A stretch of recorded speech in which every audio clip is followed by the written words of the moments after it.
Good afternoon, welcome to the Leicester Lions Rugby Club here in Blaby in Leicester. I'm Matt Walker and I'm joined this afternoon by Carl Walkinshaw. Good afternoon, Carl. Good afternoon, Matt. Good to be here. Absolutely fantastic at the start of this new 2019 British American Football Association National League season.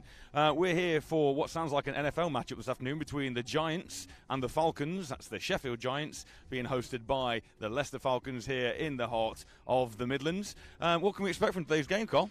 It's going to be a really exciting game, I think, mainly because it's the only Premiership game that's being played today. So we get an early indication of what Prem North is going to look like this season with these two teams. You've got one team coming in, Leicester Falcons, off the back of a great season, and Sheffield, who were mid-table last season, will be looking to keep their space and not lose it to the Leicester Falcons. Now, obviously, those of you who follow British American football will not be unaware of the situation that's gone on this week, and it would be remiss of us not to try and touch on this early doors. I know when we spoke to the coaches prior to the game, one was willing to talk about it quite openly and the other wasn't. But your thoughts on the situation on the rosters this week? It's been a really controversial week in British American football, with BAFA making the difficult decision to remove foreign players unless they had evidence of a visa on the registration system, BAFA's registration system, which is not doesn't seem to be a problem, Matt. I mean, that's not what the issue was. The issue seems to be that they did it on Thursday, sure, which is 2 days before the season opener here with Leicester and with Sheffield. And that has caused a great deal of controversy and issues. Absolutely, and as a result, we usually gather our information way early on in the week, and we've understandably got our information pretty late on, as both teams, as you mentioned, Carl, struggle to finalise their rosters for this afternoon. Sheffield have brought a relatively small squad. Speaking to head coach Chester, he's brought a small squad compared to what they have got for various reasons. A little bit to do with that roster issue this week, but also due to other issues around the Sheffield camp, with people being away at this time of year and this season starting earlier than it usually does. And equally, when you spoke to Coach Cassar, obviously it's affected a little bit the Falcons roster, but not that you would notice in terms of the numbers they put out today. Well, he's been quite open, and you'll hear it in the interview, that there are 3 American players that just won't be able to play. They'll have to go back to the States to sort out their visas, and then once they've got that eligibility in place, get that on the registration system. And we don't know, and he doesn't know how long that's going to take. So it has impacted Leicester. But Sheffield, I don't know the situation with Sheffield. They've not actually said whether they're impacted or not. But there will be other teams in the country that will be affected by this. Although we're told from BAFA that it's a very small minority of players that have been impacted overall. Absolutely. Well, it is an issue that will run and run, no doubt, and will create waves as the season goes on. But we'll leave that for now. We'll turn our attention to this afternoon's game. As I've mentioned, the Sheffield Giants are visiting from north of where we are now down to Blaby here in Leicester. So let's have a look at both teams, and we'll start with the Leicester Falcons themselves. Leicester Falcons, as you alluded to earlier, are newly promoted to the Premiership after a 10-0 regular season record in the NFC 1 South last year. They were the division champions, outscoring opponents last year by a combined score of 376 to 62 points.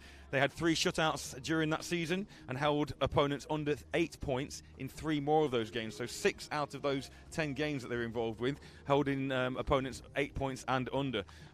They went on a playoff run and outscored their playoff opponents by a score of 95 to 44 in their 2 playoff appearances and the finals, and were promoted along with the Kent Exiles last year, but having beaten the Kent Exiles by a score of 36 to 29 in that Div 1 final that you may have seen with us last year. So sum up these Leicester Falcons. How are they prepared for life in the Premiership, Cole? Well, if you're watching, you can see the Leicester Falcons behind us. They have a very large squad, both in terms of physical size, which you need for Premiership football, and in terms of numbers. There is a noticeable difference between their squad size and the Sheffield Giants. In addition to that, they do lose Joe Brammer, who we know retired at the end of that game as the MVP actually of the Premiership, of the Div 1 final rather, last year. So no Joe Brammer. And I think they had expected one of their scholar athletes to play the quarterback position today, but obviously he's not eligible to play. Indeed. So it'll be interesting to see who they fill with. We think that's going to be the quarterback of the Leicester Longhorns. So we'll see how he does today in that key position for this team. So the results for Leicester looked a little bit like this. They opened up against, which really was their main opponent in the Sandwell Steelers in Div 1 last year, and that was probably the closest game of the year, with a 25-12 win there for the Falcons. They then followed that up by convincing victories against the Coventry Jets and the Nottingham Caesars, and then three more shutouts. Actually, two more shutouts, combining a score of 88-0 over Shropshire and then Nottingham again, before being awarded that game against Coventry. And they then, as they continue to do, finish the season out strong with a 50 burger against that Shropshire Revolution side, and again amassing over 30 points in pretty much all of those games, other than that first one against the Steelers. Yeah, it was an impressive season, wasn't it, Matt? Unbeaten, and the only teams that really came close to them was Sandwell. And I remember we hoped that there would be a closer competition between Sandwell and Leicester in that last regular season games before we hit the playoffs. But they were dominant in that game as well, and they were in the playoffs. The final was a good game. Kent Exiles gave them a very good game. You always felt like Leicester had the edge in that game. Absolutely. With that tough running attack with Marcus Francis and others in the backfield. But in the end, it was Leicester that were dominant and came out as the Div 1 champs, and deservedly so. So, as a result of those fixtures last year, the final Div 1 South table looked a little bit like this. Well, in fact, it looked a lot like this, because this was the table. And it was the Sandwell Steelers and the Leicester Falcons literally neck and neck all the way. We saw Sandwell just drop 2 games, and they dropped those 2 games to the Leicester Falcons. One tie for the Sandwell Steelers as well, and that came against the Doncaster Mustangs. But other than that, it was pretty much Leicester's season all the way through. Yeah, you can see there, it's quite clearly they had the ability to put up a lot of points on the board. Those 376 points topped the league. Sandwell were close, but whenever they actually met on the field, Sandwell managed to keep it close in the first half, but then in the second half, that big offensive line, the big running of Marcus Fielding, Ogundana, other running backs that we enjoyed so much last season watching, they were really dominant, weren't they? And in the end, Leicester Falcons ran away with it. Shropshire did well to stay in that third place position in the Caesars mid-table. They'll be looking to do more this year. But Leicester Falcons really the quality of the division, and deservedly in the Premiership now. And I think people are, depending on what side of the fence you fall on, either excited to see what Leicester can do, or at least it's a team that you're going to watch. They're a very watchable team. Sometimes they're controversial, but they're always interesting. Well, equally, it appears that it's very much an environment that a lot of players want to come to. Speaking about Marcus Francis that you mentioned about, he's on display again today. Equally, Taylor Brown, who's been so dominant and such a focal point for the Falcons, he's out there again today. And then obviously those two will be the main focus of that Falcons offense this afternoon. But equally, other players are still coming. You look, like you say, the squad size, not just the physical size, but the numbers. I think GM Guy Kersey mentioned they've got around 90 people registered, so which means that they can afford week on week to field a real strong outfit. Yeah, they have this partnership now, the partnership they're trying to get going with the University of Derby, Baker University in the United States, and then the Leicester Falcons, and that kind of trio. They're trying to recruit players from that pool. But that's not all. Guy Kersey's also been active on the sidelines, particularly at NTU, where he's recruited a lot of players that I know well due to my connections with NTU, and we'll be watching those quite carefully to see how they perform today. So it's been a really active off-season. Certainly Leicester have not sat on their laurels and kind of thought, okay, well, we're just going to coast into the Premiership. They've been very active in recruiting, and they've recruited not only from the States, but from all over university football. Well, as we always do, we engage in the coaches before the game if we can, and today was no exception. We managed to catch up, well, indeed you managed to catch up with Coach Cassar, from the head coach of the Leicester Falcons, to get his thoughts not only on his preparations and the season, but also on that controversial issue that's taken place this week. I'm here with head coach Noel Cassar of the Leicester Falcons. Welcome to the new season, coach. Thank you. Tell us first, what's happened in the off-season? How has preparation gone for the game today? Preparation's gone quite well up until Thursday. Yeah, it was going really well. No, we recruited some good players from around other teams. They've all come to us.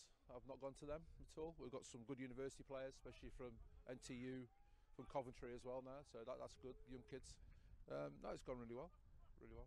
All right, and let's talk about what happened on Thursday. Obviously, we had a decision from BAFA to some players ineligible, foreign players ineligible due to insurance reasons. Okay.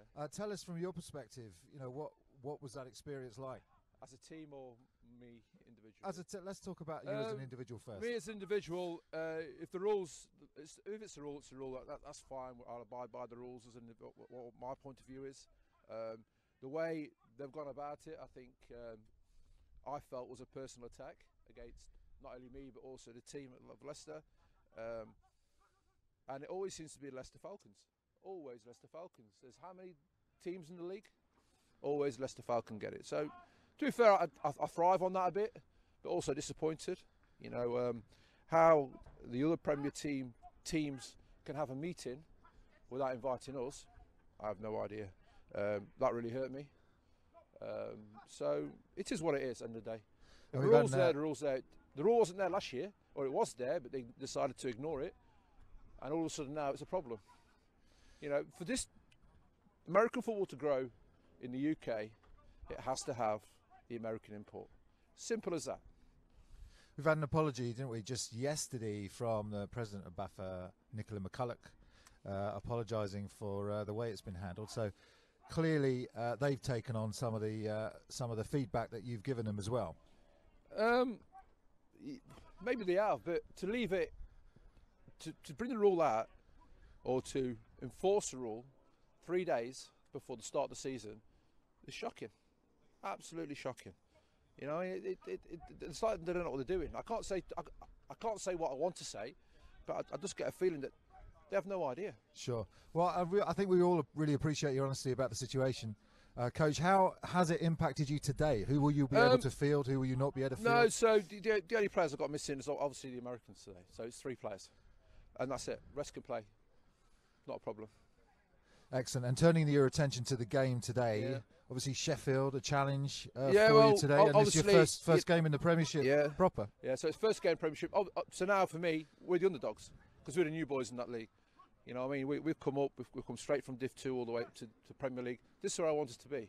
I want these games where the hard games, not the easy games. That's no disrespect to any other team. I thrive on that. You know, it's all right saying I want level playing field. Everyone wants a level playing field. That's fine. You know, we had a plan to have a partnership with Baker and Derby University and us. Nothing's stopping other teams doing that. But clearly they didn't have that idea. They can even steal the idea from us. I can even help them if they want to set up that idea. All I want to do is improve American football. And what is the ambition for Leicester this year? I mean, are you here just to compete and stay up, or are you really looking to challenge? Well, I'd say, obviously I want to stay in this league. I want to be relegated. Yeah, I want to challenge. I want to give them a game. You know, I want to give them a game on the field, not off the field. And I think the off-field, they've won the off-field battle. I'll beat them on-field. I'm not bothered. All right, we're going to win anyway. Excellent. Thank you very much, Noel Kassar, for your candor. Really appreciate it. And good luck today in the game. Thank you. So interesting thoughts from Coach Kassar. Very open as you'd expect him to be, but very opinionated. Is that the right word? Well, he's emotionally invested in what's gone on, and he feels very strongly about his opinion on the issue and the way that BAFA have handled it. I mean, BAFA did apologise. Nicole McCulloch put in a press statement yesterday saying that and acknowledging that BAFA could have handled it better. So fair play to BAFA in apologising, but there's still a lot of coaches out there that feel very sore about it, Matt. And as I said earlier, that will run and run. So just as we see the home team Falcons about to make their entrance onto the field, we will switch our attention to the visiting Sheffield Giants today. So the Sheffield Giants are stalwarts of the Premiership over the last few seasons. Last season struggled a little bit, 4-6 as a regular season record, finished 4th in the Premiership North. They won their opener with a shutout of the East Kilbride Pirates, a once monster of the British game, but East Kilbride very much struggled last year and were relegated themselves. And they shut out EKP twice actually during the season and beat the Edinburgh Wolves and the Merseyside Nighthawks once apiece to get their 4 wins. Struggled against, as you would expect, the Tamworth Phoenix and also the newly promoted Manchester Titans as well. And in their 4 games against those guys, they scored 44 points but conceded 193 points to the Phoenix and the Titans.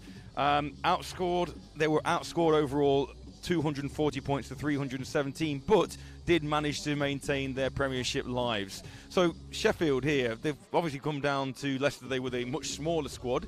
Do you fancy their chances today and to retain that place in the Premiership this year, Cole? They will be one of the targets for Leicester Falcons in terms of trying to get that to retain their spot. Sheffield and maybe Manchester will be the teams that Leicester will target. for relegation. Sure. So it's going to be important for Sheffield to come out and play well. They can put lots of points on the board. They were kind of erratic last season, so sometimes they would turn up, put a lot of points on the board. Other times their offense just didn't show. So we'll have to see which Sheffield Giants teams turns up today. They have some good talent, some players that we know well, Matt. Some players that have come over from Nottingham and other players, and so we know what they can do. And if it clicks, then yeah, we should see some fireworks. But it's going to be a tough challenge. Let's not underestimate it. So let's have a look at how their season panned out last year. We mentioned to begin with they took on the East Kilbride Pirates and dispatched them with a score of 22-0. And then they carried on going. Unfortunately, at the back end of the season, took a very heavy loss in the final game, 63 points to 20 against the Tamworth Phoenix. Many people's pick for the Premiership last year, but unfortunately Tamworth didn't manage to get to that promised land as they did the year before, falling to the London Warriors. Yeah. I mean, Tamworth are still, I think, the cream of the crop in this Prem North division. They will be the team everyone's gunning for. So it's unsurprising that the Giants lost by in that game. But perhaps the scoreline, the Giants would have liked to have kept it closer than 63-20. Nevertheless, it's a new season. It's a fresh start for all of these teams. Tamworth have had to rebuild. Leicester are here. The Giants also have a shot at this. They've got to come out and play as hard as they can in these opening games to see what momentum they can take into this mid-season. So, you know, they're in the spotlight now, and let's see what they can do. Absolutely. As you mentioned earlier, Carl, a number of players that are close to us, our roots are in Nottingham. And Dan Johnson, quarterback number 11 for the Giants, is a young man who started his football career under my tutelage. So his throwing mechanics are probably all my fault if they're not quite what they should be. But a guy with a big heart and really will take this team on his shoulders. He's got a hell of a character, Dan. I remember specific plays where, you know, he'd throw an interception. He'd go and tackle the player down like a linebacker. You know, he's got a big heart. He plays hard, and he came to Sheffield to learn. He came to Sheffield to learn and to progress, and I'm excited to see what he can do today as well. So as you can see, currently taking place on the field is the coin toss, and we'll see how that goes. What do you expect to happen today? Do you, with the sheer size of numbers of the Leicester squad, do you think this is this going to be a rollover game for Leicester, or is it going to be, as Coach Cassar suggested, that they are very much the underdogs with the Premiership experience of the Giants? I'm not sure other people see Leicester Falcons as an underdog coming into this game particularly. I think it's something which psychologically Noel has picked up on and said, all right, everyone's against us. Everyone doesn't like the Leicester Falcons. Let's come out and use that as passion, as motivation, as energy to win this game and win this game big. So, as we can see there, the coin toss is completed. I think the Leicester Falcons, we heard, won the toss. Now they deferred to the second half, so we will see the Sheffield Giants with the first position. Just briefly before the kickoff occurs, we managed to catch up with Coach Chester for the Sheffield Giants, and he gave his thoughts on today's game. I'm delighted to say we're joined by the Sheffield Giants head coach, Coach Chester. Thanks for joining us. Thanks for having me. So let's begin as we are at the beginning of the season. How have preparations gone in the off-season for this 2019 campaign? Yeah, it's been an interesting off-season. I think we've had a large number of faces come through the club, but trying to get them in the one place at the same time has been a little bit problematic. We're not going to shy away from it today. We've got a relatively small squad in comparison. We're missing a number of guys, but you know, it is what it is. It's football, right? Your aspirations for the 2019 season, you've been a Premiership stalwart for the past 6 seasons at least. What are your aspirations going into 2019? Every year we're after the playoffs, every year. You know, last year probably we started strongly and looked on track for a while there. We had some good wins, but then didn't finish so well. So this year we're looking to put that right. You know, we're always going to aim for the stars here. The Giants as an outfit, are they predominantly, is a tone set by a particular unit? Is it an offence, a defence, or is it sort of all hands to the pump? I think it's all hands to the pump. Sheffield, I like Sheffield. You know, it's kind of reminds me of being back home. You know, we're honest, we're hard working, we'll put shift in, and you know, we'll give as good as we get, and then at the end of the game we'll shake hands and you know, we'll go and have a beer, and that's it. Today's opponents, and first out, newly promoted Falcons here in Leicester. You'd obviously know a fair bit about them from seeing their rise through Division 1 last year. Is there anything particularly you need to do to be successful against them today, or what are you looking out for as a threat from the Falcons? I think, you know, obviously there's going to be some emotion today, so we're expecting them to come out, you know, fired up and ready to go, and that's good. That's what we're here for. That's why we play the game. I think we just got to focus on all 3 facets of the game. You know, we need to execute our game well. We need to have a smart game plan, and we need to make sure we follow those plans. And finally, don't want to keep you too long, appreciate your time. We know it's a team game, but are there any particular individuals we should be looking out for today as impact players?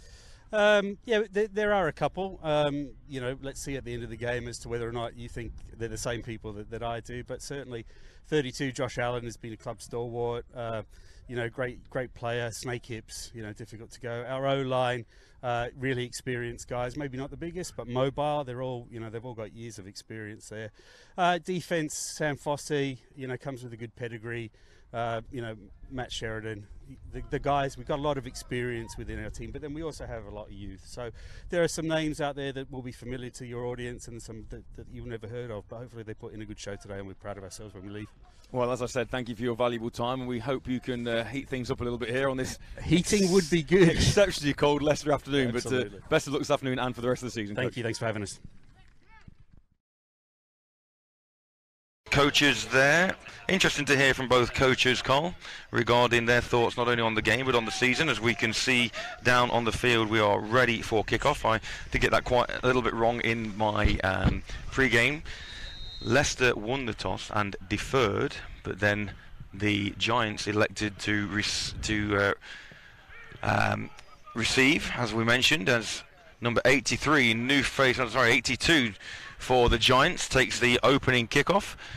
And number 82 is not on our roster, unfortunately. We'll try and get a number for that. We may have some issues like that this afternoon, Carl, with numbers on rosters due to the issues that we mentioned before the show. Yeah, it was Sam Fossey back there, number 8, to initially get it and then hand it off to number 82. We will get a name for him. Decent coverage down the field. They're going to start off bang at the 20-yard line. So let's see what the first drive of this 2019 season will bring for the Sheffield Giants. Dan Johnson under centre there, number 11, and they're going from that rather familiar pistol formation that we see extensively in the British game at the moment. He's got one receiver up to the left, two to his right, and that man in motion is number 17. And that's Jamie Dean who goes in motion.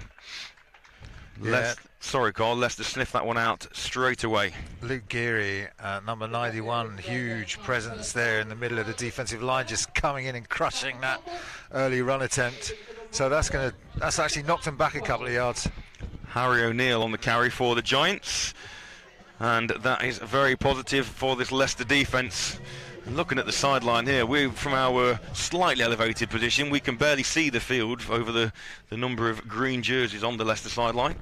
So 2nd and 12 for the Giants. Johnson again, similar formation, hands the ball off once again. A little bit of running room this time for that half-back, and he trundles his way into positive yard territory, where he'll pick up about 5 yards and bring up 3rd down. Yeah, they just got the half-back in the backfield and the full-backs just in front of them to give them that additional blocker in the middle there between the tackles, and that's a nice shifty little run there just to gain about 6 yards. So Sheffield Giants on 2nd down, making this 3rd down now manageable. How important, Carl, on the opening drive of the opening game of a new season is it to convert on 3rd down, not go 3 and out? It builds confidence for the game, and if they can convert here, it sets out their stall in terms of, we've come here to compete. So Johnson surveying the defence once again, exactly the same formation as on 1st and 2nd down. This time he drops back to pass, he looks to his right and he's under pressure, and he had a man and it's picked, and that's number 2. We mentioned his name in the pre-game show. Taylor Brown comes to the party straight off the bat. Yeah, Dan Johnson dropping back there, and just the pressure came quite late, just as he wanted to release the ball, and the ball was high, lofted, and because of that tip, you have all those defenders converging on the ball, and of course it's Taylor Brown. Of course he'd make the first play of the season. Who would not have expected that? We should have called that one, Matt. Taylor Brown. We should, absolutely. I remember when we covered some Leicester games previously, Taylor Brown is always the focal point, whether it's offence, more so on defence, but he's making his presence felt straight away. An injured Giant currently on the floor, and that's number 26, Liam Corlett, who is just receiving some attention. I don't know if you heard the call from our stadium announcer there, referring a little bit to the BAFA initiative that heard earlier in the week. He said, and that is UK resident Taylor Brown. That's right, we've seen a lot of that on social media as well, haven't we? Do you need a visa? Do you need a visa? That keeps popping up. So, as Corlett makes his way off the field, good to see him leaving under his own steam. Unfortunately, not great reading for that Giants offense. 3 and out indeed, and Dan Johnson 1 pass attempt, 1 pick, as the Falcons take to the field for the first time with Ted Watts lining up at quarterback. Big Mark Francis off to his left-hand side. He's got 3 receivers out to the right, and he hands it to Francis. Francis jukes and sort of trucks over a defender and picks up around about 7 to 8 yards on first down. Yeah, Marcus Francis is such a load, and he's started off this season with the way he left off at the end of last season, which is trucking poor old Olugbarju off the ball there. And we're not going to get a lot of chance to talk in between hands as Francis gets the ball again off the no huddle, and he bounces around the left end, and he gets enough, and he's on his feet, remains on his feet, going down close to the 10-yard line for a Falcons first down. So it's Olugbarju again on the tackle, has to rally to the sideline that time. 2 runs from Marcus Francis and 20 yards, and that's the sort of thrashing running that we've come to expect. And here comes that hurry-up offense, and particularly when you've got a visiting squad the size of the Giants, this will take its toll as Francis once again steps out of one tackle, jumps to his right, cuts, and is taken down, but inside the 10-yard line this time, close to another first down. And they can get a first down without scoring a touchdown. Indeed, it'll bring up 2nd and a yard inside the 5-yard line. Anthony Marsden there with a tackle from Sheffield. These defenders now going to have to rally. We've got to do something to stop Francis. This isn't rocket science. This is just Francis up the middle. And no prize for guessing in this case. Watts drops back, looks to the corner. He's got a man, and it is in and out of the hands of number 15, and that is Adekunle. Yeah, trying to go to the corner. They like to do that, Leicester. It looks like the game plan hasn't really changed from last season. When they get to this position on the field, they like to throw to the corners of the end zone and spread stuff out. But now I think we can expect a run. And those big physical receivers out there who literally just let's pop the ball up and see if we can get it over the back of the defender. And this one is caught, and it's to the end zone. Number 10, Danny Burton, for the opening score of the Leicester Falcons 2019 campaign. Yeah, and it's as easy as that. That's the Falcons setting their stall out early on, and they just run that little screen pass almost to number 10. Nice and safe pass on 2nd and goal, and that'll obviously take them in for the touchdown. So really exploiting quickly the mistake of the Sheffield Giants on the interception, driving down the field, 4 plays and in. So, worrying signs for the Giants on the opening possession. 3 and out on their first offensive series. And then, really, you have to say, a bit like a hot knife through butter, that Falcons offense, as Burton himself kicks the extra point. And that is good. And our score is the Leicester Falcons 7 and the Sheffield Giants 0. Yeah, Danny Burton on the kicking duties as well. So, scores the touchdown, comes in, kicks, and now he's going to kick off. Already you've got to be wondering about the legs of the Giants. Easily the Falcons have enough players to make changes on offense, on defense, and on special teams. And the Sheffield Giants, this is going to take its toll early on, and as much as you wouldn't want it to, this could get out of hand quickly for the visiting Sheffield team.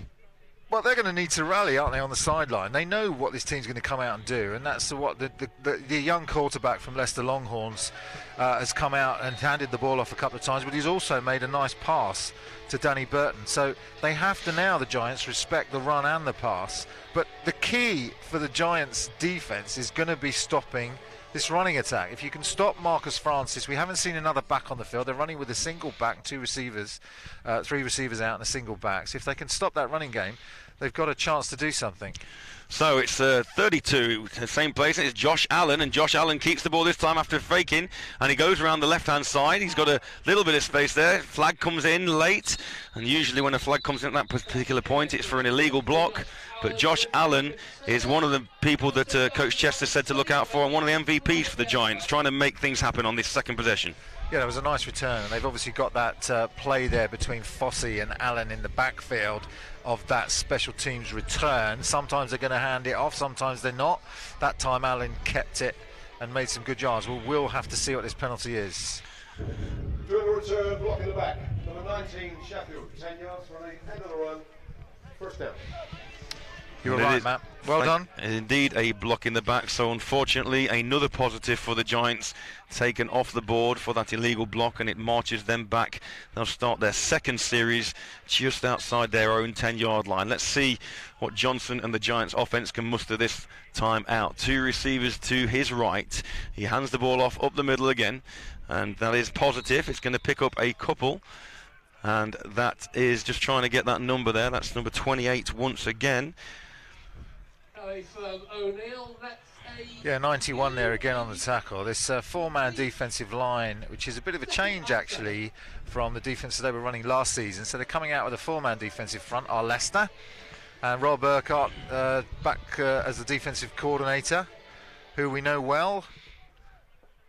So Harry O'Neill with that carry on first down. He may well be the guy who's getting the bulk of the offensive workload today, as Johnson gives him some last-minute instructions, looking at 2nd and 8.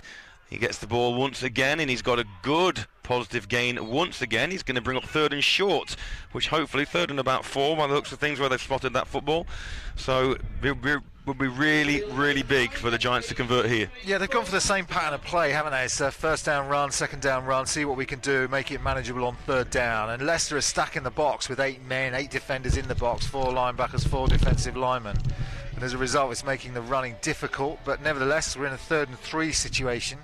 So here come the Giants in this critical 3rd down. Let's see if they can convert here to get some more momentum back into this game.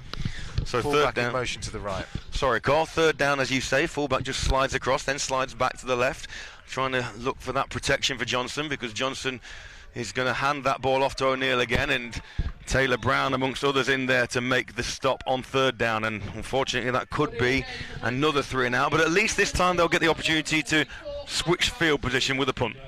Well, they're trying to keep the ball on the ground there, and I think there's a bit of a cat and mouse going on there in terms of those double A gaps and B gaps, which hole they're going to run in. It depends how Leicester are lining up.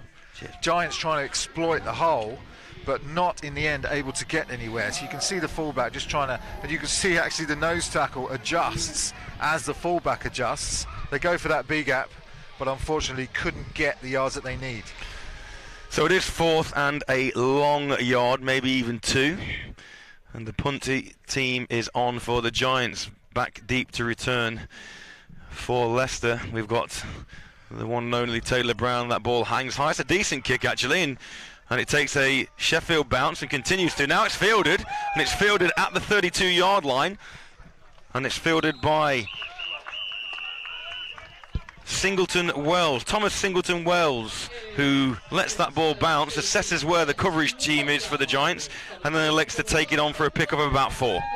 Leicester played that really well. I mean, they actually, Taylor Brown came in and made a key block in order to protect the ball so that Singleton Wells could pick it up and make some kind of return. Now, having said all that, the net result of that is actually the Giants did well on the punt. Leicester are going to start from their 31-yard line. So 1st down Leicester, as you say, on the 31-yard line for the second series. Watts at QB again. He's still got Francis alongside him. 2 receivers down to the left, 2 to the right this time for the Falcons. Francis lines up to the right of Watts as Watts surveys that Sheffield defence, and Francis with the ball again. Met almost immediately, better from the defensive front, number 65 for the Giants. Yeah, they run a 3-man defensive line, but the defensive end there was unblocked and able to come in and just squeeze the hole that Francis want to run in. So got a little bit of it. That was number 45, but 65 making a nice tackle on that. So minimal gain, and that's a good sign for the Giants. Josh Meldrum on the tackle there for the Giants, playing that nose tackle position at the moment. So Watts looks again. You would think that it may well go to Francis again as the young quarterback just finds his feet, and Francis does jump cut and he looks to hurdle a man. And if you were with us last year, he every time he managed to hurdle a player, he was promised some chicken from his head coach. Now whether that deal's still on this year or not remains to be seen. But after stopping him for a yard on 1st down, the Giants give up 8 on 2nd down. Oh, look, Barju, the linebacker there on the tackle, he's having a busy time trying to keep Francis, tackled and down on the ground, but not succeeding at the minute. Quick pass out to the left-hand side this time. Number 15 breaking a tackle and up the sideline. Finally pushed out of bounds. And that number 15 is Adekunle again. And that Thomas is Hutchinson on the tackle there. another Leicester first down. Interesting what the Falcons are doing. Obviously a young quarterback in there. You mentioned about Joe Brammer leaving the fold last year, and their quarterback, their intended quarterback, not been able to play due to those roster issues, and therefore, as Francis goes on another jump with flags down, and generally that's going to be a hold on the offense, but we'll see what comes back. Interesting how the offensive coordinator for the Falcons is protecting Watts a little bit. Those handoffs to Francis and the passes he's attempting are relatively safe passes. Yeah, he runs a double wing. 74 Leicester, 10 yards previous spot, first down. So, yeah, the quarterback for Leicester runs a double wing at Leicester Longhorns, which is his university club, as a second-year player there. What I hear is that he's learned a lot from these American scholars that have come over, and he's growing in confidence, is the young lad, and so far today he's impressed. So it will be first down once again, but this time 1st and 20 is another pass out to the flats, and a dangerous pass, and that was off target, intended for Burton, and if that defender had have looked at the ball rather than the defender, that might have gone 6 points the other way, and that is Sam Fossey. Yeah, it's a great play by Sam Fossey just to read that all the way there, and I think, yeah, you're right, if he'd got his head up he might have gone for the ball rather than the player. Nevertheless, great play by Fossey. So quick to try and put it out of the Falcons' mind. Watts is straight back and he's looking to pass again. And I like the idea that you've not managed first time, and he's rolling to his right. He's rolling, trying to throw on the run. And he's got a man out there and he hits number 17, and that is Tom Jarrett. Tom Jarrett, who was very reliable and once a Tamworth Phoenix player, I believe.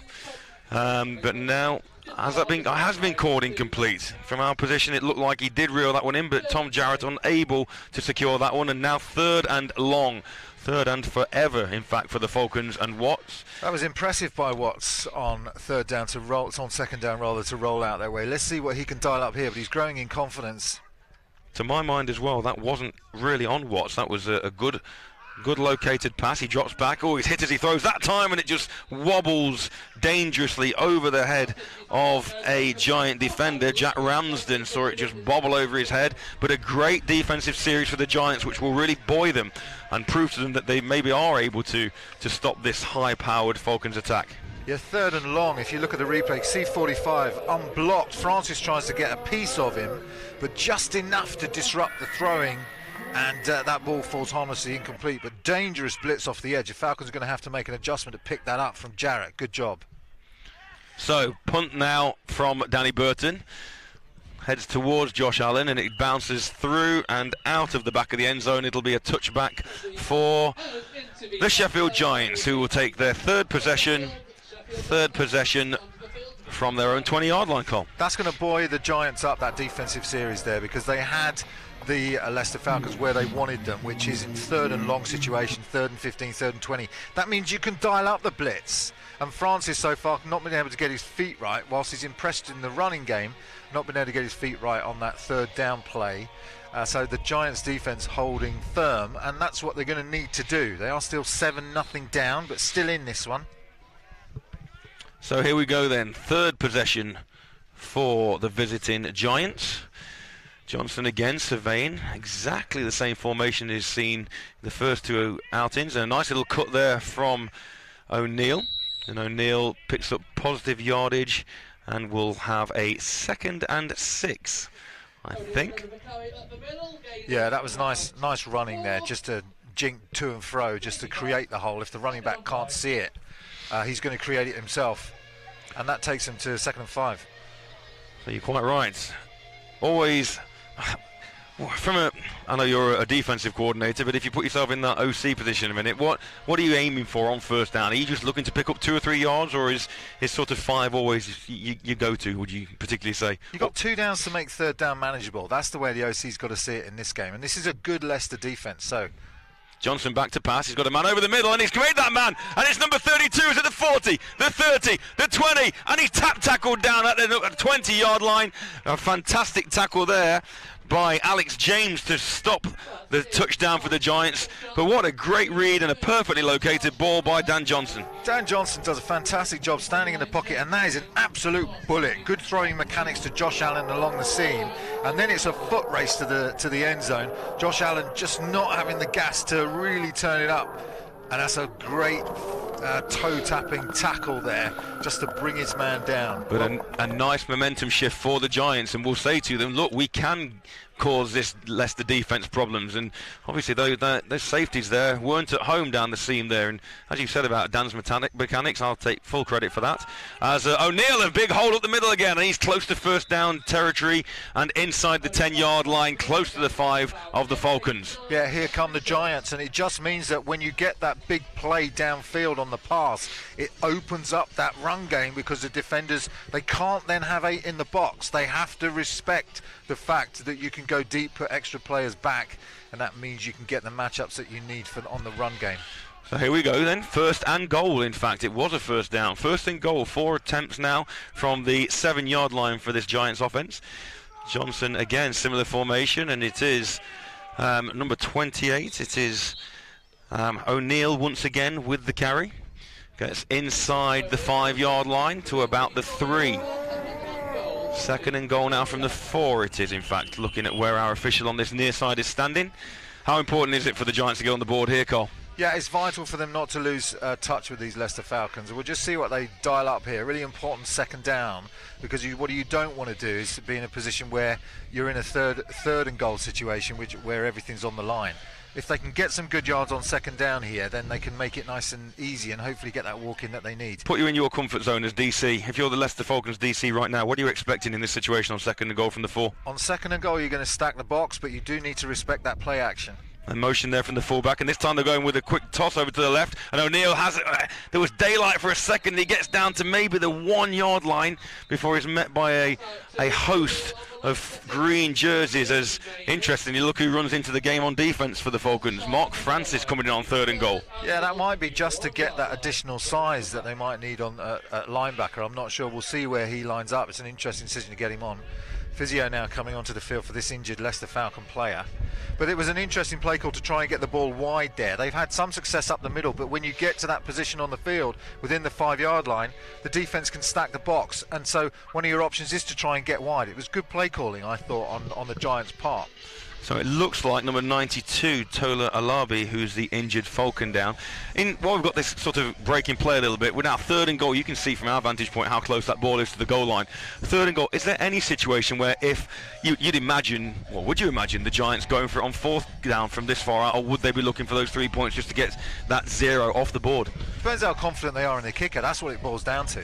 If you have a confident kicker, then, you know, take the 3 points. Having said that, they won't want to lose momentum, and they won't want to come away with 3 points. What team would? And you're very, very close here. It depends. Let's watch how the Leicester Falcons line up as they take this injured player off the field. If they line up in some sort of bear defence where they've got, you know, the defenders in the double A gaps, then I wouldn't expect the sneak. But anything else, they may just let Dan Johnson see if he can get this one in behind the centre. Well, knowing Dan Johnson as we do, we know he's got plenty of courage and would happily put his head in there if it was called for, as it is Alabi, number 92, who's making his way off the field under his own steam once again.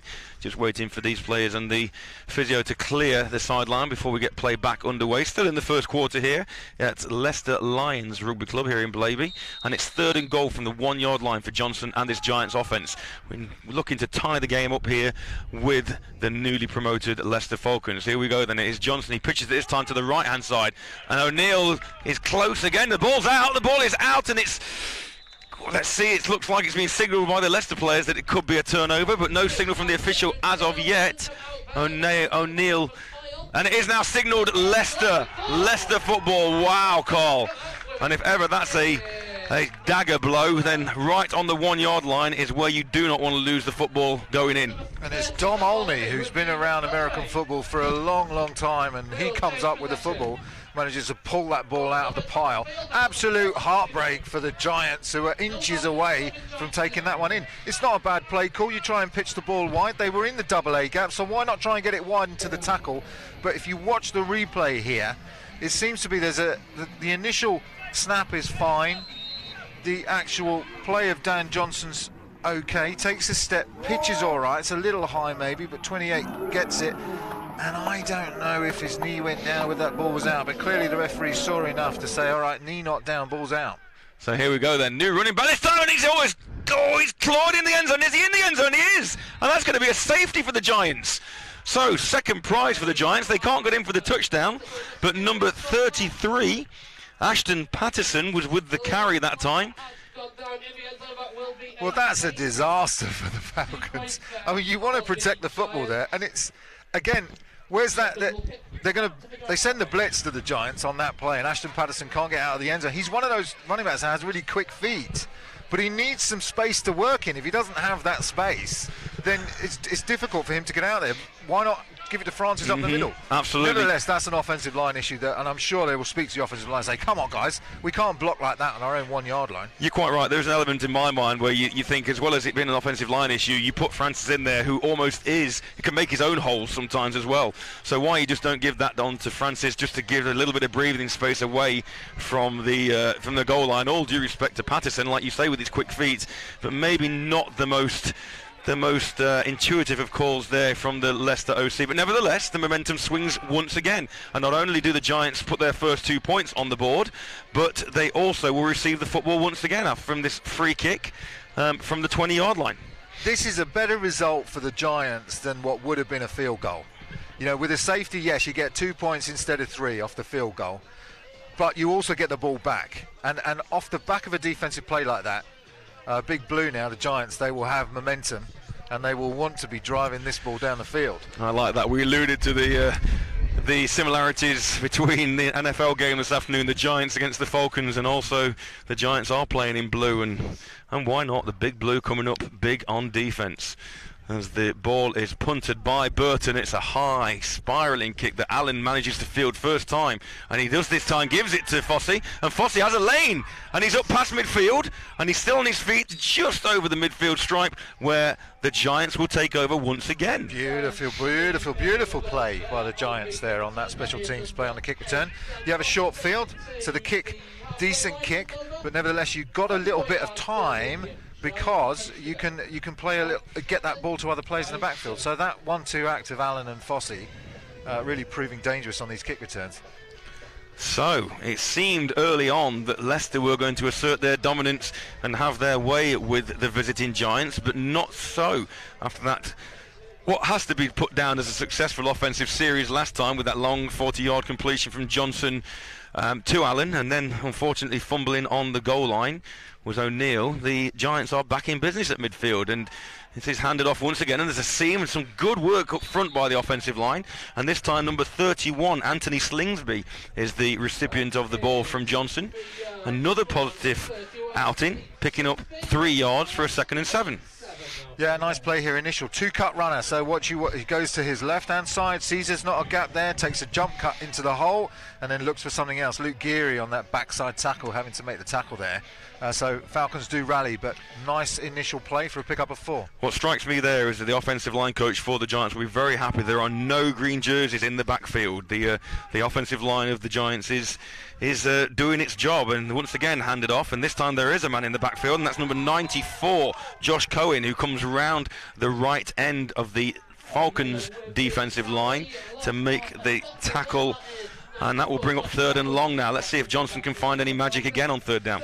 Yeah, Josh Cohen, Tola Alabi, there were a lot of 90s there, those big green mean machine in the backfield that time. So we have Big Blue against the Mean Machine, as alluded to by the ever elaborate Mr. Walkinshaw. Let's see who will come out on top of this first Premiership clash of the 2019 season. There are other games going around in the country today, but not in the Prem. We'll bring you updates as we go through the afternoon, but it's 3rd and long here for the Giants, just on the Falcons side of midfield. And here comes Johnson back to pass. No pressure really. Slings the ball out. And is that caught? No, it's picked. It's bobbled and picked once again. And that's number 92. It's Alabi, who not so long ago was down injured. And now he finds himself coming up with the 2nd pick. Oh, so unlucky, because the ball was hit. Johnson hits his receiver, but as the receiver catches the ball, 2 Falcons players collide. You'll see it here on the replay. Johnson hitting his man number 26, but 2 Falcons players there. Up goes the ball, and Alabi, the right man at the right time, manages to steal that one out of the air before it hits the ground. Not sure, looking at that replay, that Liam Corlett, number 26, was really expecting that ball to come to him. He sort of stuck one hand out there to try and haul it in, but but 3 defenders around him, whether Johnson made the right read there or not. Anyway, nevertheless, momentum swings back in favour of the Falcons as Watts drops back to pass. Quick little screen, receiver screen out to his right-hand side. And that is caught by number 85, Akil Diwan. Yeah, Watts is going to need to be careful on those swing passes. That's twice now where those Giants defenders have been all over that. And if Fossey gets a jump on one of those, that's going for 6 the other way. Maintaining that no huddle offense. That and there's a false start. Number 77, Johnny Stavridis, unfortunately guilty of the early start. Leicester, 5-yard penalty. It remains second down. And I'll be honest, Carl, the times that Leicester have struggled has been so through their own doing. They found themselves in 2nd and 3rd and long situation on that last drive, and now from a false start they find themselves in 2nd and long territory once again. Yeah, and I think it's a good quality side. This is a Premiership game now. The Giants are showing their quality on defence and have now driven them back to 2nd and 20. Watts hands off to Patterson round the right side, and Patterson's met at the line of scrimmage, picks up maybe a yard. So that will bring up once again 3rd and long. And again, Sheffield very much in this game, and their defence keeping them in it after those 2 turnovers. In fact, 3 turnovers now by the Sheffield offence. 2 picks from Johnson and that fumble on the goal line by O'Neill. Anthony Marsden, number 2 linebacker, unblocked and able to pursue his man and makes a good tackle on Patterson. Well on Marsden, who's on the outside of that defence. So here we go on 3rd down, drop back to pass. Oh, it's come out like a wounded duck, and that's almost intercepted by Fossey. But nevertheless, it is knocked away, which will bring up 4th down for the Falcons once again. And that ball must have just slipped out of Watts' hand there, because there was no pressure on him at all. Yeah, it looks like Harry O'Neill, if we see on the tip here, just communication between these 2 defenders. It does maybe get a piece of his arm, but it looks like had that ball not been tipped by number 8, it would have been intercepted and picked off. Matthew Sheridan could have been the recipient of that pick, as you mentioned, but nevertheless, the Sheffield defence holds strong again, and 4th and 15 is upcoming. Burton looking to punt back down to that dangerous Josh Allen. It's not a great snap for Burton. He manages to get a great punt away, in fact. And I think Allen may well just get out of the way of this one, as it takes a bit of a Leicester bobble, and it continues to roll, and is downed by Christian Dewis, and Sheffield will take over once again. All right, so the momentum swinging back and forth. Dan Johnson with 2 interceptions on this. He'll want to avoid that on this series. But if you think about the interceptions, both have come off tip balls. Not necessarily Dan's fault, but he does need to make sure he gets that ball into the receiver's hands. If you don't need to zip it in with quite so much power, then you maybe avoid he does have a strong arm, does Dan, so maybe a bit more touch on the football would serve him a little better in these situations. So that does bring us to the end of the first period here in Leicester, with our score: the Leicester Falcons 7 and the Sheffield Giants 2. Both teams have had 4 possessions now in that first period. Sheffield's have worked out with an interception, a punt, a fumble, and then another interception, and Leicester's have started out with a touchdown, then a punt, a safety, and a punt. So neither team dominant, and I think this one, if it stays as it is, could be a real good one all the way to the end. I've been impressed with Sheffield. I mean, I think that, we watched a lot of Div 1 football last season, didn't we, Matt? You can really see the difference. Sheffield Giants are a Premiership team. They're a quality outfit, and it's really showing here. I think Leicester are in a battle on this one. We always worried, and we will worry in the 4th quarter, about the size of the squad, as it's number 28, O'Neill again. Harry O'Neill takes the ball off the left side, but is stopped for a loss of 3, and that's not where you want to go. But as I was about to say, you will worry getting into the late in the 3rd and the 4th quarter about the size of that Sheffield squad, and whether or not the fresh legs of the Falcons will have their way, if you like, towards the end of the game. But if they keep it close, the Giants, then anything's possible. Taylor Brown on that play again. He's just all over the field, is he? 1 interception already. That's a tackle for a loss. Playing kind of almost like a middle linebacker position. Lined up now is number 2. Johnson swings the ball out to the right, and this time it is Josh Allen, and Josh Allen looks like he's got some space. Very fast feet, Josh Allen. Cuts inside, got a first down, up to the 35-yard line, where he'll pick up a Sheffield first down. And that's obviously when you've got players who can make things happen, then that's where you want to get the football. Although there is a flag in the region of holding, unfortunately, or at least an illegal block, and this one could be coming back, unfortunately. Yeah, it's a shame also where that flag is, but if you look at this play, Josh Allen taking the ball and then in space, he's very dangerous. Look at the way he cuts through that hole, and then he tries to get to the sideline, cuts back, and the Falcons having to rally to get him down. He's an exciting player to watch, isn't he? But this one is coming back, and from a potential first down, this is now going to be 2nd and a mile. Holding, 19 blue, half distance to goal, 2nd down. And that's 19 blue is Jack Ramsden, unfortunately, who is guilty of the hold. And from first down, close to midfield, it brings up 2nd and over 20, close to their own 5-yard line. They'll want to come back to that play. I mean, in a situation, actually, ironically, this is a good time to run that sort of play, because it's a fairly safe pass. If you can get a runner like Allen in space, he can make those yards up. We'll have to see what they dial up here. So let's see if they go back to the well.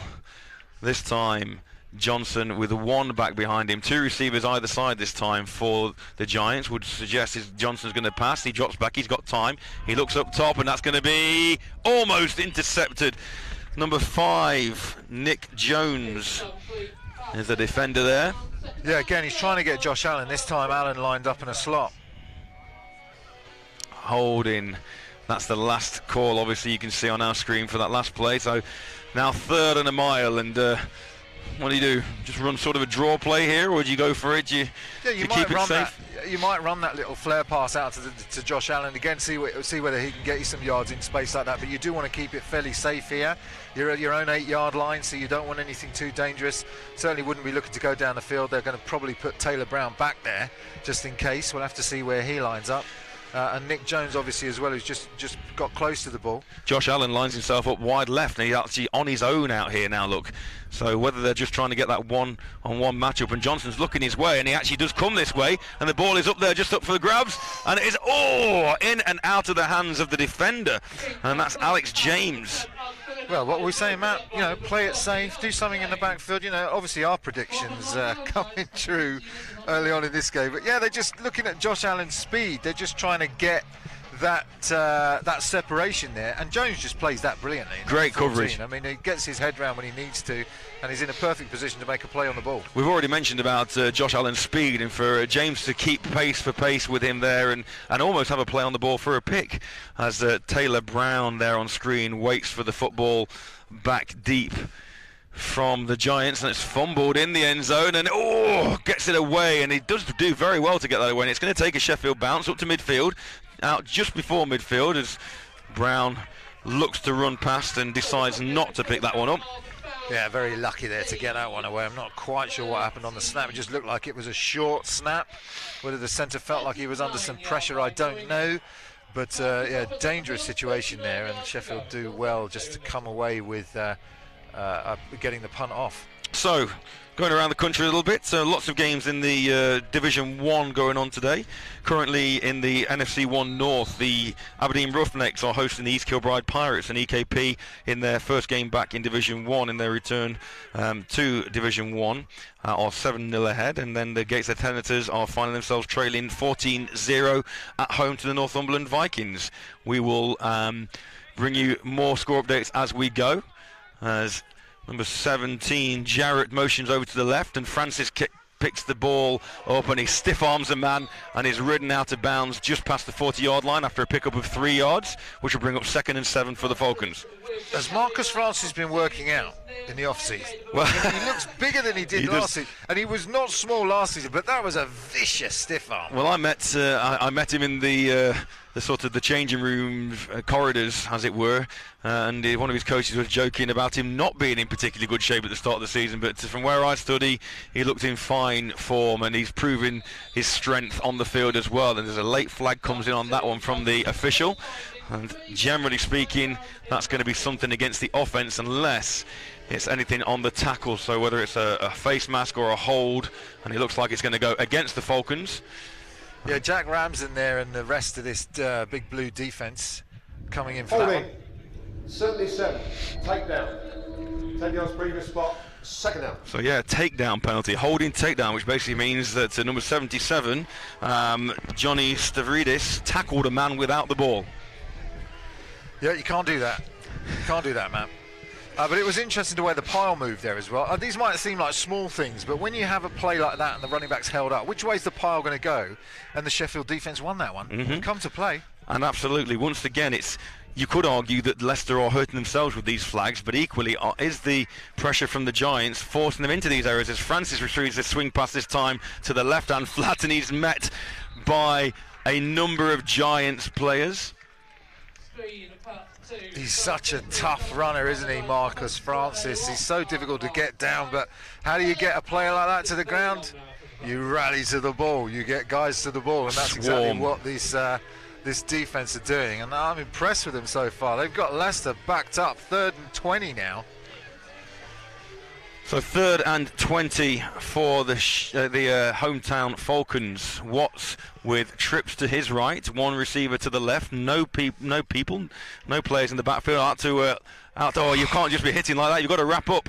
You've got to wrap up as Francis bounces off one man, but eventually he is brought down to the turf, and that will bring up 4th and long and the punt situation for the Falcons. Oh, Anthony Marsden's played well, but on that play you'll see here that Francis gets the ball and Marsden thinks he can do enough. Well, Francis just is not going to go down with a hit like that. Marsden has to come back and help out, which, to be fair to him, he does. But get the tackle right at the start, and you don't have to come back second time to get your man down. But here we are, 4th down.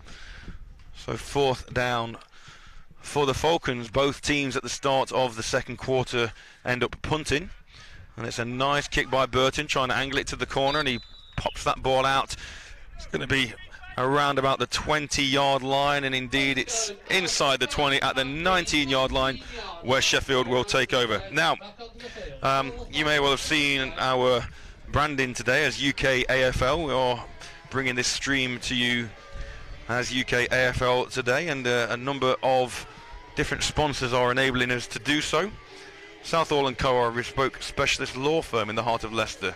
They're born out of a long-standing West Midlands practice, which was the family practice of one of their founders and a progressive dynamic East Midlands law firm. Their goal is to be one of the leading commercial boutique law firms, not only in the Midlands, but the entirety of England and Wales. We want you as our client to be a client for a long time. We want to understand your business as it is now, but importantly, what it could be. So that is Southall & Co, one of our sponsors for today, as the second drive for the Sheffield Giants gets underway with Johnson and Big Blue. And Johnson takes that ball and sort of stands motionless, waiting for O'Neill to run past him before he hands it off, and he's met immediately for a pickup of 0 on 1st down. Yeah, Luke Geary again knifing through. Look, unblocked Luke Geary, just standing big in the hole there, and then getting enough of that big old arm on him to pull him down. No gain. Delayed handoff there, interestingly. Dan's kind of standing there waiting for the running back to take the ball. I wonder if they're running some sort of option and that will come into fruition later on, but certainly they're trying to get some thinking time in the backfield. So 2nd and 11, maybe a long 10, maybe not quite 11 yards, but Johnson again with that similar formation, 2 backs behind him, and looks like there's going to be a free play for Johnson. So Johnson goes up top looking for his man, and he overthrows his intended receiver, Jamie Dean, but he knew that he got a free play in his pocket there, and that will be a 5-yard penalty for encroachment. Yeah, really smart play by Dan Johnson. He's got them offside. I think it was 94 that jumped in the end. He knew he jumped, and it was a lovely play by Dan to know he had a free play on the ball. 94 defence. 5-yard penalty. It remains 2nd down. So 2nd and 11 becomes 2nd and 6, and gives the Giants a good opportunity to convert their first down of the second period. Some nice moves there, Carl, to our stadium jukebox, as this time the ball is handed off up the middle, and it's O'Neill again, and O'Neill is close to a first down, and indeed may well be moving the chains, and that is a signal from our official. Just lining up, you know, with that running back in that pistol formation, but then you take a receiver and you turn him into an up back, and it gives you that additional push between the tackles, which is so useful just to have that initial blocker at the point of attack, and it allows that running back to knife on through the line and pick up those yards. Nicely done. Some of your moves up here in the booth would not be out of place on the field at the minute, Carl. I don't know whether it's just because you're in such a good mood or whether the tundra weather conditions here in Leicester there making it that you have to move around a little bit. But anyway, first down, Giants. Johnson again surveys his offence and that defensive front as O'Neill gets the carry, and he's met by 3 Leicester defenders, one of which was Josh Cohen, number 94 again, called his name a couple of times. But that defensive front holding strong, and instead of a loss of 1 on first down this time, O'Neill manages to pick up 1 for a 2nd and 9. Yeah, Cohen did a nice job holding on there, and he's got his hands on that football, hasn't he? You've got to be so careful there when you get those big defensive linemen with their hands on the football. It's so tough as a running back to keep hold of it. Matt now with some air drumming going on. Lots of energy on this sideline. Well, we need the energy to keep us warm, because as I said, it may well be coming up to the end of April, but it feels like a January day here in Blaby at Leicester Lions Rugby Club, new home of the newly promoted Leicester Falcons. So 2nd and 9 for Johnson and the Giants offence. Oh, and here comes the blitz, and it's picked up well, and it's this time it's looking for a pass, and it's 2 Giants receivers there. Number 81, that's Jamie Molnar. Yeah, Jamie Molnar, one of the ex-Caesars players that's come over to the Giants, and Jamie was so close to that one. Dan Johnson's been so close a number of times. He's obviously had that great play to Josh Allen, which is the one that he completed. But he's been so close, but the ball just keeps getting tipped and knocked up into the air, and it's exciting to know he's going to come down with it. That time it falls harmless, and they get an opportunity on 3rd down. So let's see if Johnson and the Giants offence can find some ray of magic, and look who's lining up on this left side closest to us, Carl. It's the go-to guy, Josh Allen, and in fact, if you look in the secondary, the Leicester defence are really hunched up close to the line, which might give Allen an opportunity once again, and Johnson's looking that way, and he's got some time, and he rolls out to his right, and he puts the ball up, and he overthrows Molnar this time, and unfortunately that's just Dan not being able to get that front foot planted and pull that ball down, and it floats away, and that will be another punt for the Sheffield offence. Guess who's lining up as a defensive end? Marcus Francis? It is Marcus Francis. I mean, I always said he looked like a defensive end. He's obviously listened to the commentary last season and thought, hey, you know what? That Walkinshaw and Walker there, right, I'm going to have a go at that. It almost seems unfair when you've got that many players on the sideline that Francis comes on and plays offence and defence, and you know, and there's people on the sideline going, go on, I can play the end as well. Yeah, come on, coach, put me in. Not necessarily to the level that Marcus Francis can bring, and just that sheer intimidation of his size in there. As this time there are 3 men back for the Falcons this time. We've obviously got Taylor Brown back there, but we've also got number 5, I believe is Nick Jones, as it's the punt to the sideline, keeping it away from those Falcons returners. No flags down, but the Falcons will pick up their next possession in pretty good situation, pretty good field position on about their own 40-yard line, Cole.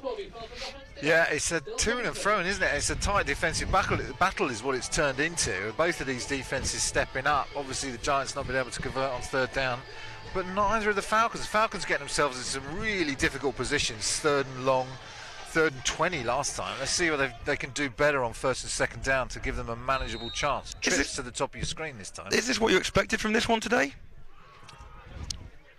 Patterson there through the middle. Oh, and that's no flag coming out, but I thought, sorry to interrupt you, Carl, I thought that looked very close to a face mask grab, but Patterson did find himself in acres of space initially, and then was snagged after a pickup of 6.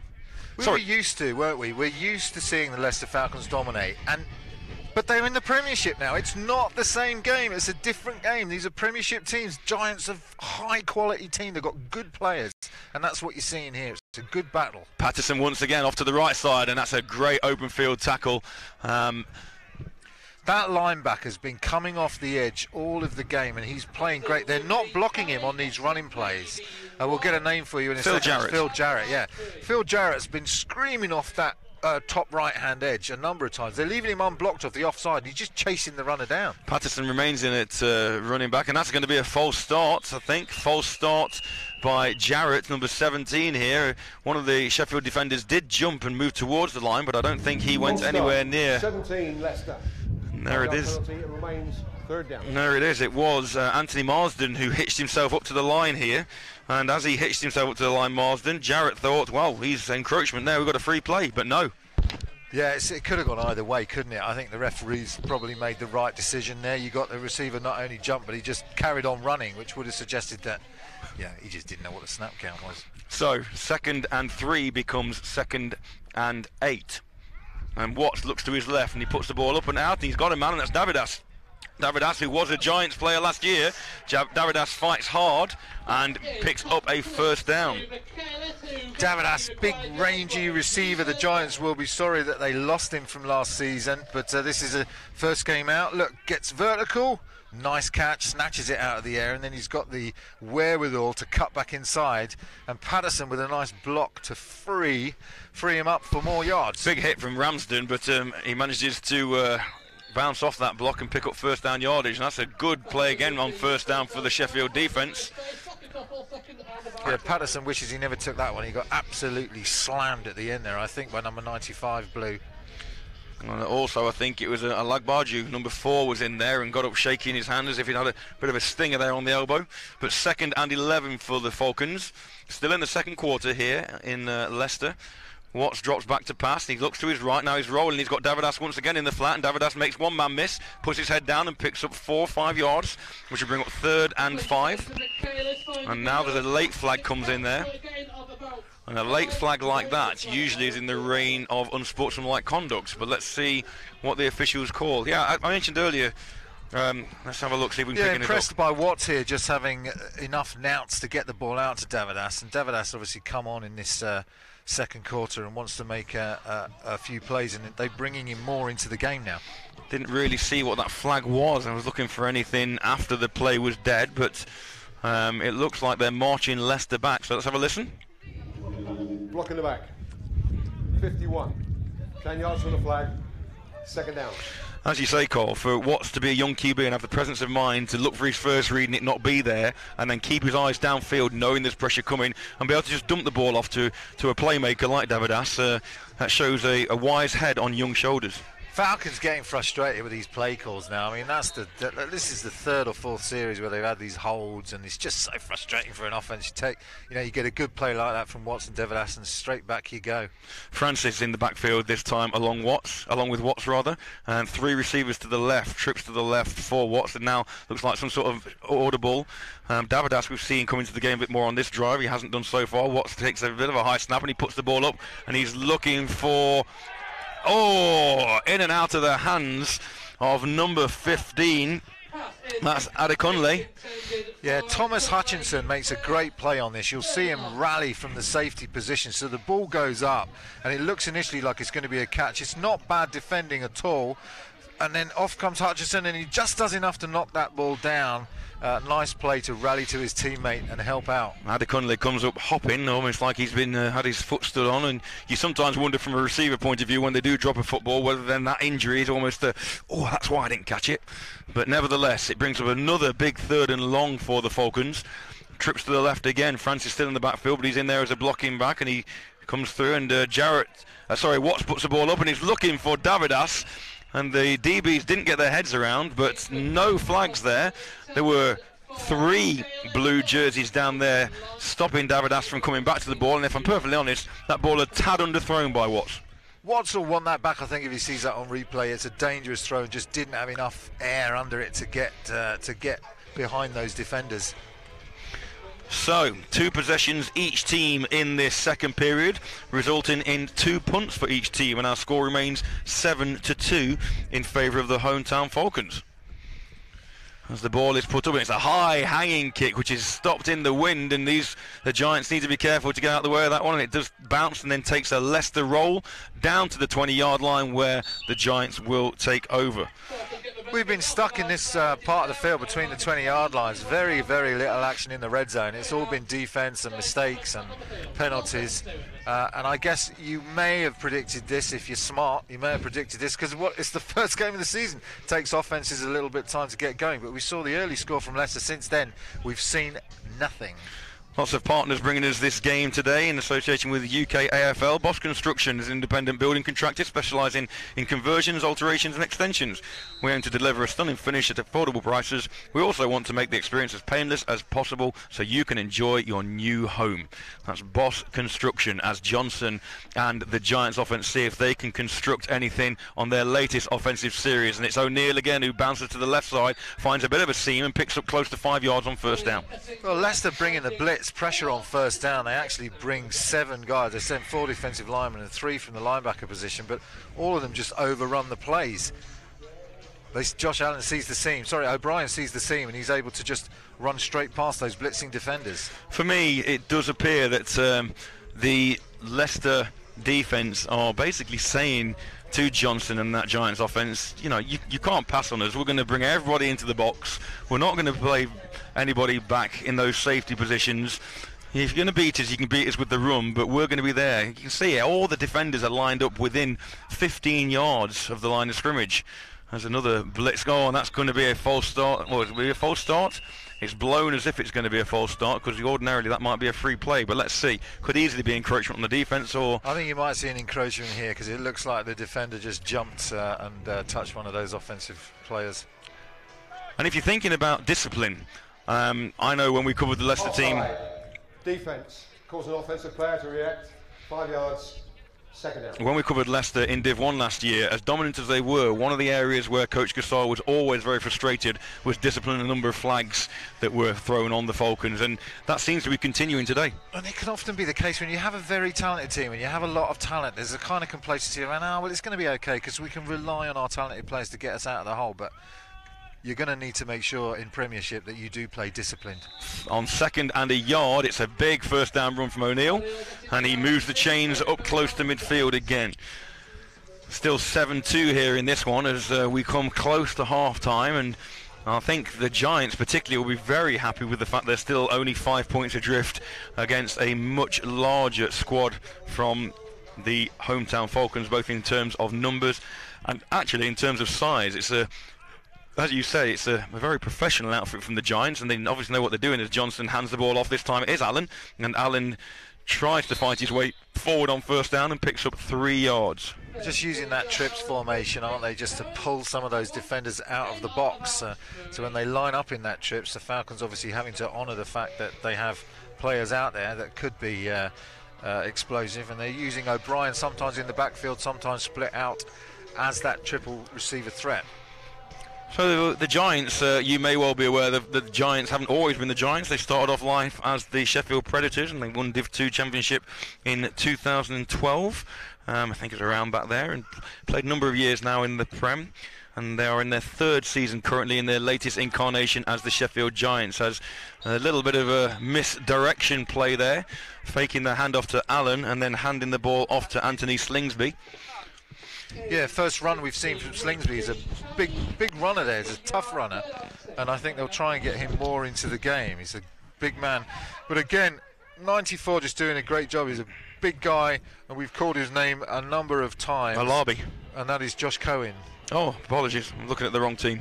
But nevertheless, I really like that idea, and I think that may well be the 2-minute warning. Let's have a look. Timeout. Timeout. 2-minute warning. 2 minutes left and a half. So that is a 2-minute warning, and Cross Productions bring you this coverage today. Our unique blend of creative ideas and digital campaigns are all designed with one key ingredient in mind, which is to help your business grow and reach new heights in this ever so competitive digital industry. So our thanks to Cross Productions amongst our other supporters today, as O'Neill takes the pitch off to the left-hand side on 3rd down, and is going to pick up 4-5, and it's going to bring it short though. It's going to be 4th and 3. All right, so your midfield, less than 2 minutes to go. Do you want to punt the ball or do you want to go for it on fourth down? This is a decision for these Sheffield Giants. I think they're keeping the offence on the field at the moment. Time out. Well, it is the Giants who... Sheffield, they're first. It is the Giants who have... 40. Sorry, Mr. Official. It is the Giants who have taken that timeout, so they're obviously wanting to chat about that very conundrum there, Carl, of whether or not to go for it or not. Yeah, and it's an interesting one. Opening game of the season, midfield 2 minutes ago. You certainly don't want to give the ball back to Leicester. We've not seen a big explosive receiving play downfield from Leicester. Watts rather has been fairly conservative in terms of his plays, which you would expect as a young quarterback coming into this team and playing his first game in Premiership football. But you know, that doesn't say he's been learning a lot, and maybe he does have that arm to get something deep. At the moment, though, obviously cold day as well, and it's not overly easy to get that ball. Well, get that ball particularly where you want it in conditions like this. Grip strength becomes an issue on a cold day like today, and it's much safer to hand the ball off. They've proved they can run and pick up 3-4 yards, which they're needing now, but actually after that timeout it looks like the punt team is coming on. Falcons had no player deep. They've now just sent Taylor Brown deep to receive this punt. Oh, it's not number 5. I think it's Nick Jones rather than Taylor. Right, we've got 2 number 5s on our roster, Matthew Tibbles and Nick Jones, but we do believe it's Nick Jones, and that ball is kicked out of bounds at the 20, and the Falcons will get one more opportunity in this second period. So our final partner this afternoon, Growth Partners. Growth Partners, our mission is to make employers' lives easier and make employees' working environments a happier and healthier space for businesses to thrive. Our vision is to aspire to build the UK's #1 employee engagement platform that gives UK businesses of all sizes access to affordable, expert-level services. So that's Growth Partners. Thank you to all our supporters today for enabling us to put this stream on from UK AFL, as Davidas finds the ball in his hands again. And that's one thing with Davidas that he does do well, as there is a flag down, and when there's a swing pass out like that and there is a flag on the play, 9 times out of 10 that will be holding against the offence. Yeah, there's still fairly conservative play calling there for Watts, again just getting the ball out to Davidas. A fairly easy completion to make with Davidas in space, able to use that size and strength that he's had to just move his way downfield. Number 1, Leicester. 10 yards from the spot of the foul. First down. So once again, ill discipline from the Falcons cost them another 10 yards. We just had yeah, they must be up to over 100 yards of penalties now on these plays. We've seen at least 4 or 5 holding penalties.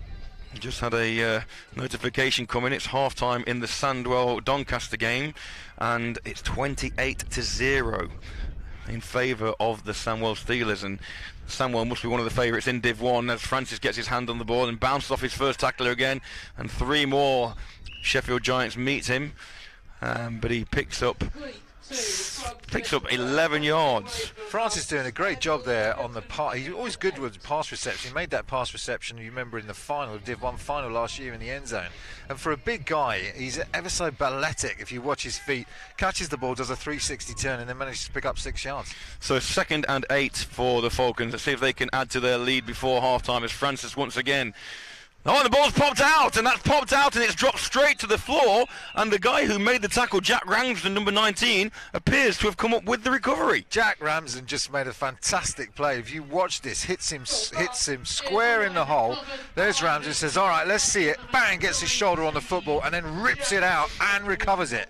Just a fantastic play by Ramsden. Good form tackle, and he's pumped up about that one. I like you will no doubt preach, Carl, when you're tackling, helmet or shoulder pad on the football when you're making the tackle. Shoulders only, Matt, shoulders only. Want the head out of the game. Shoulder pad on the football, and that's exactly what Jack did. You managed to find my intentional slip there, make sure that now you're delivering these coaching qualifications, making sure you're delivering them accurately and appropriately, Carl, indeed. Well, it's an interesting discussion, actually, because we are now coaching. It used to be, you know, get your head on the football. Now we're not coaching that. It's shoulders only, head out of the game entirely, and there's good reason it's understandable for that. Yeah. Absolutely understandable. So does that give the Giants opportunity to go one more time into Falcons territory and take the lead possibly before the half? The ball is swung out, and that's in and out of the hands of the intended receiver, and that intended receiver is Jamie Molnar.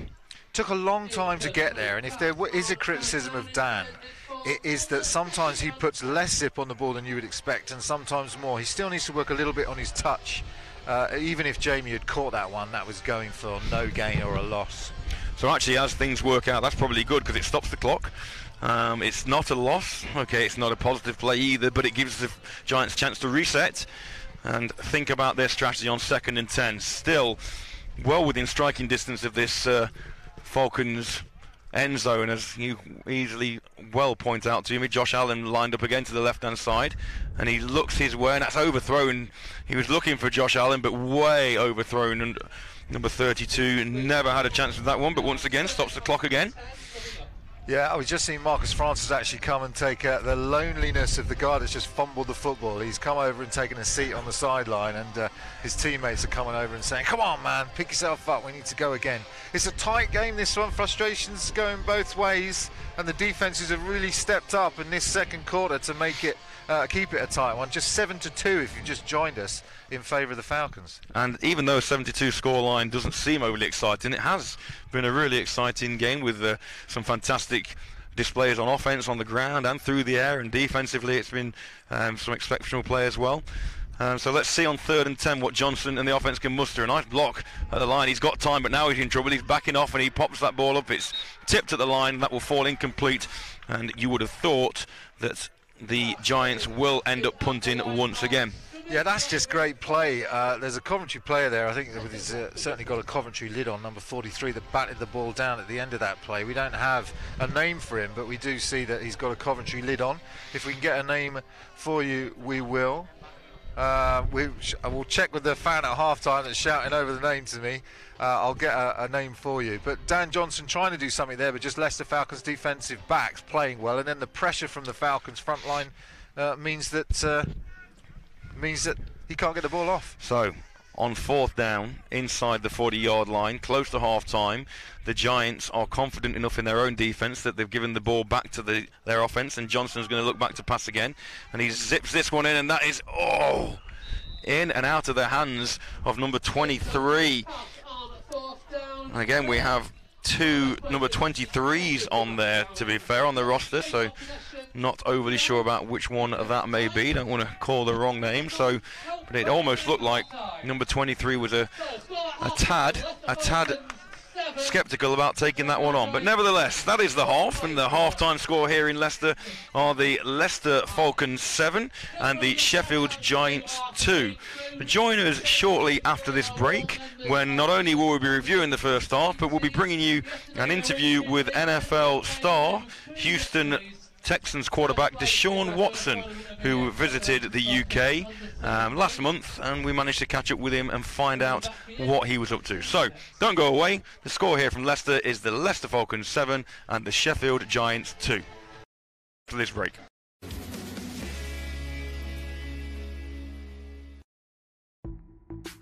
Dragonfly Productions are a full-service live event production company.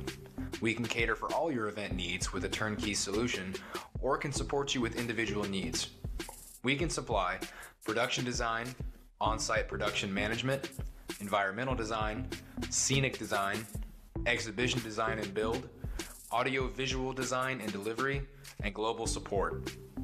We offer international reach and experience with partners on every continent, so quality is always assured, in-house branding and design capabilities, an in-house scenic workshop, and an in-house video production team. From a small meeting to a large symposium, your meeting will get the same attention to detail. Dragonfly Productions.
the Falcons held a coaching clinic, and they were lucky enough to have NFL quarterback Deshaun Watson from the Houston Texans come over and offer his advice and techniques to some of the local players. Indeed, there were quarterbacks from all over the country who came up and benefited from his advice. We were lucky enough to catch up with Deshaun after he put on his coaching clinic to find out what he was doing over in the UK and to really get his advice and interpretation of what he thought of the British game. I'm sat here with the NFL Houston Texans quarterback Deshaun Watson. Welcome to the UK, Deshaun. Thank you, I appreciate it. So, Gainesville, Georgia, 23 years ago. Did you ever imagine you'd be sat in the heart of England in Leicester on a March day coaching British quarterbacks? Not at all. I mean, that wasn't even on my mind. It wasn't on my radar. Not something that I didn't want to do. I just never thought I would be able to, at 23 years old, be able to travel the world and do the things I'm doing. So it's a blessing for sure, and it's great to be able to get the experience and do what I'm doing. So talk us through what you are doing over here, because I know you're not just in the UK, you're on a European tour a little bit. So talk us through what the itinerary is and where you're headed on this tour. Just experiencing, different cultures, going to different countries, trying to giving my advice and my tips on the game of American football, because I know it's bigger than what the world is really portraying that it is. It's not really just in the United States, it's global. Sure. And a lot of different countries really want, is open for help for a lot of NFL players to come over and kind of spend time with them and kind of give them advice and show them tips on how to, build their craft and build their brand and build their organization with the football. So that's something I'm taking passion about and really enjoying and getting to, hang with new people and new, vibes and new energy, and, I'm loving it. Have you been surprised with the response you've had coming over here, and equally with the talent that you've seen with the quarterbacks out there today? Oh yeah, I wouldn't say surprised. It's just it's cool to be able to see the response that people want to learn, people want to try to build their craft, and people from all over is flying in and coming to the UK or Germany or wherever I'm going to visit to try to learn. So it's awesome. How much do you know about American football in the UK? Do you got much of a background in it? You've followed anything at all, or are you very fresh on it all? I'm very fresh. I thought the biggest thing was rugby and soccer. That's all I really thought about it. Even last year when I went to Germany, it was huge. It was huge over there and how big it was. So everything that I'm experiencing in the UK and on this Europe tour is refreshing and is brand new to me.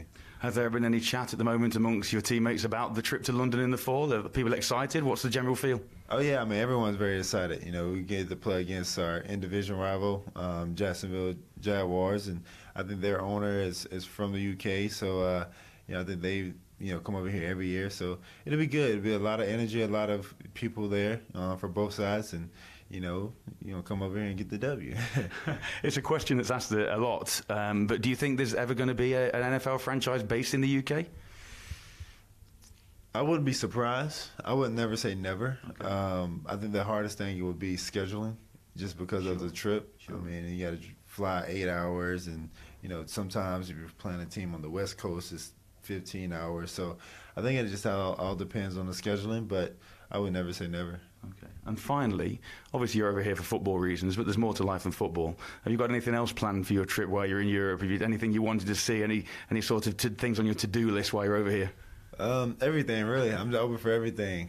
Whatever country I'm in or wherever city I'm in, I just want to experience the history and the culture and the food and the shopping and the people and just kind of just experience that. I love the vibe and the energy in Europe, and it's a blessing to be able to come and get the experience. Well, can I just say, as an NFL fan for nearly 30 years, it's an honour to meet you and how fantastic you've been with us and with everybody in the UK. So I wish you all the best for your trip and for the upcoming season, and thank you ever so much for your time this afternoon. Yes, sir. Thank you. Thank you, sir. Yes, sir.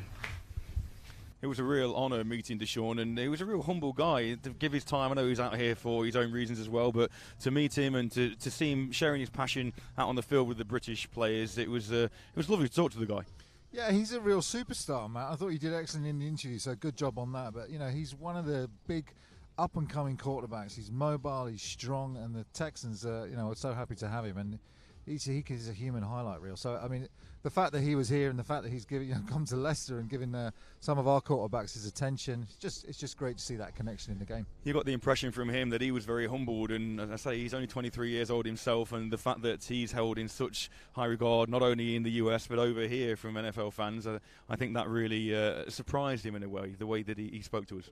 I think American NFL players often, when they come over to the UK, just don't know how big it is until they actually get here, and then they just see the love and support that this country's got for the game, and it is overwhelming, I think, for some of these young players. But he'll take it on his shoulders, I'm sure, and go back and have a great season with the Texans. And obviously now he's been here, those people that have met him and connected with him will be so interested to see how he does next season, and that's how you build that great fan base. Absolutely, and as we mentioned, he's over here in the autumn as he takes on the Jacksonville Jaguars with his Houston Texans, so it'll be good to see him in action back then. Now, as we see the Leicester Falcons retake the field for the second half, we'll sum up and have a little bit of a think about how that first half went. So initially, lots of punting, lots of great defence, but right early on, Carl, the Sheffield Giants took the ball, went 3 and out, and then before you knew it, the Falcons were on the board with a Danny Burton touchdown, and in my mind, you were thinking, here we go, could this be curtains for the Giants? Yeah, it was an interesting first series. I thought Sheffield on defence looked really nervous, and the Falcons came out and did what they're good at, which is handing the ball off to Francis, especially when you've got the quarterback Watts,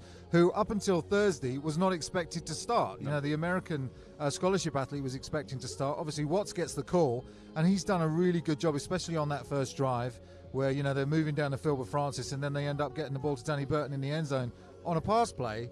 Admittedly off a flare pass, but It was still Danny Burton's moves to get in the end zone. But Watts is on the score, 1 of 1 for the touchdown. So Absolutely. Good job by him. And the offensive coordinator for the Falcons, as you said, with a young, inexperienced quarterback at the helm, protected him by making sure that Francis did the majority of the work, and the passes that were put in there, as you mentioned, were low risk, if you like. Yeah, if you get that running game going with Francis, who's so big and strong and able to avoid those tackles and get downfield, then it puts less pressure on the quarterback. He knows that he's going to be in manageable third down situations, and that opens up the playbook to those short passes that you can do even behind the line of scrimmage, just to get those players in space and get the yards that you need. So it was a well-managed first couple of series from Leicester. Sheffield continued to struggle on the offensive side of the ball until Dan Johnson managed to find Josh Allen on a big 40-yard play, which really turned the tables on that particular drive and took the Giants into the red zone, and indeed up to the 1 yard line. Yeah. And at that point, you were thinking Sheffield are going to level things up, get on the board. They had 2 opportunities to get in from the 1, but disaster. Yeah, the fumble on the pitch, and it's just one of those things, maybe early doors, bit of nervousness.